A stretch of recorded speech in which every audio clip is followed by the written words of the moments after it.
Bien, mais écoutez, je vous propose de commencer cette petite cérémonie des vœux. On va le faire de façon très officielle, n'est-ce pas? Alors, Madame la députée, j'ai vu Madame la députée, je ne sais pas où elle est. Voilà, merci.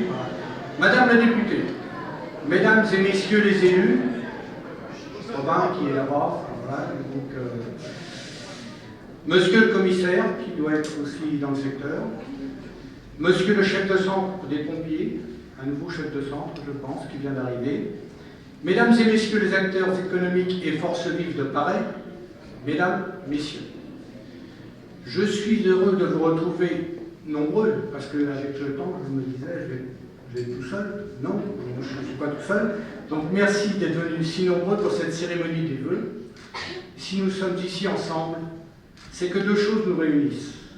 La volonté de partager un moment de convivialité, mais aussi et avant tout, l'amour de Paris.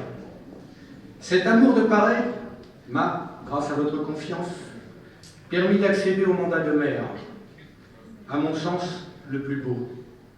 Parce que le maire est élu de proximité par excellence, celui qui peut concrètement agir pour sa ville et qui, quotidiennement, est confronté aux attentes de ses concitoyens, en respectant 4 vertus cardinales qui sont pour moi des impératifs.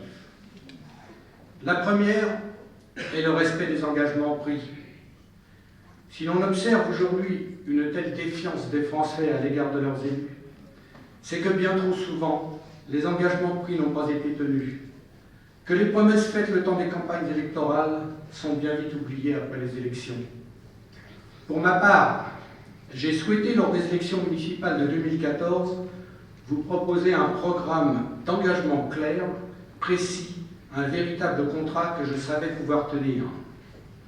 Nous avons d'ailleurs, au cours de cette année 2016, réalisé un premier compte-rendu de mandat vous permettant d'évaluer concrètement notre action. Néanmoins, le contexte évolue, il est mouvant, sans doute aujourd'hui plus que jamais.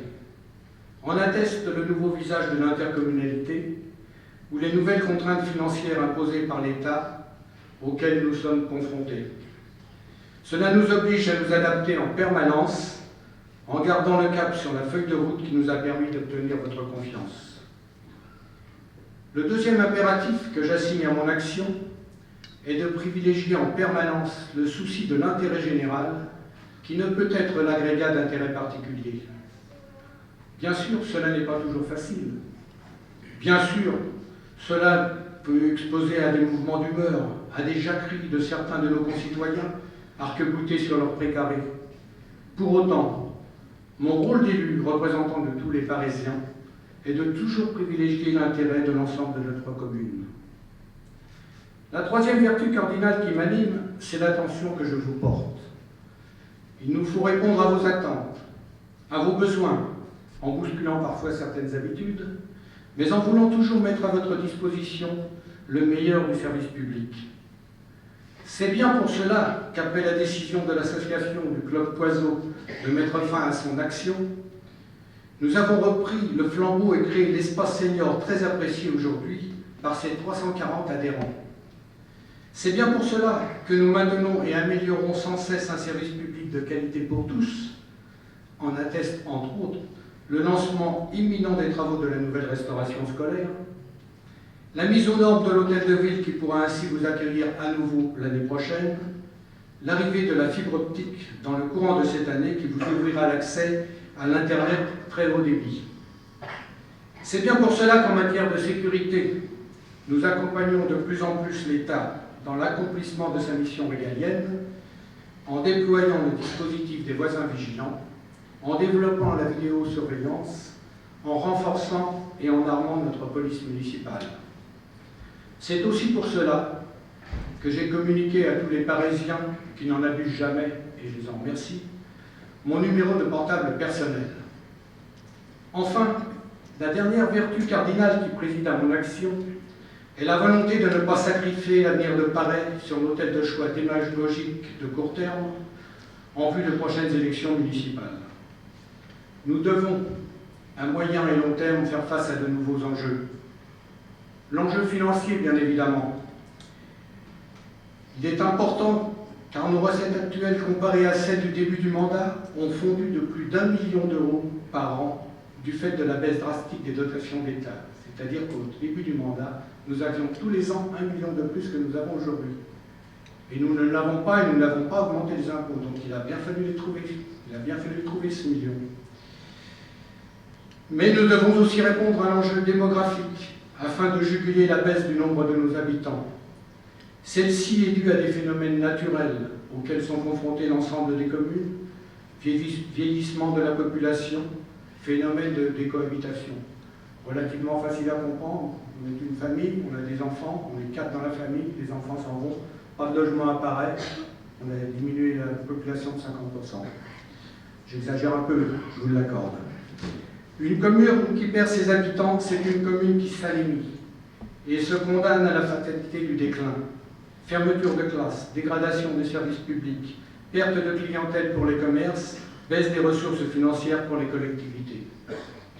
Mon prédécesseur l'avait bien compris, et c'est pour cette raison qu'il avait fait voter en 2013 le plan local d'urbanisme qui concentrait les zones de construction de logements aux abords des 2 grands axes, la Nationale 7 et l'avenue de Verdun. Je rends hommage ce soir à sa clairvoyance et je m'inscris résolument dans ses pas, en réaffirmant devant vous cette nécessité de construire des logements le long de ces axes, en y ajoutant toutefois une trame verte composée de jardins privatifs entre la zone pavillonnaire et les logements.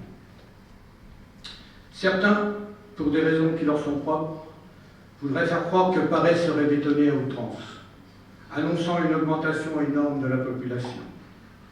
Pourtant, ce n'est pas moi qui le dis, mais le commissaire enquêteur qui l'écrit dans son rapport, je me permets de le citer, en 20 ans, seulement 184 logements de plus que ceux nécessaires au maintien de la population seraient créés dans la zone C du PEB, le plan d'exposition de bruit. Ils seraient occupés par 384 habitants supplémentaires. Je me permettrai d'ajouter que cela ne représente que 19 habitants supplémentaires en moyenne par an. Nous sommes loin de l'invasion. Vous l'aurez compris, notre objectif n'est certainement pas de bétonner, mais de concilier création de nouveaux logements et respect de l'identité parisienne.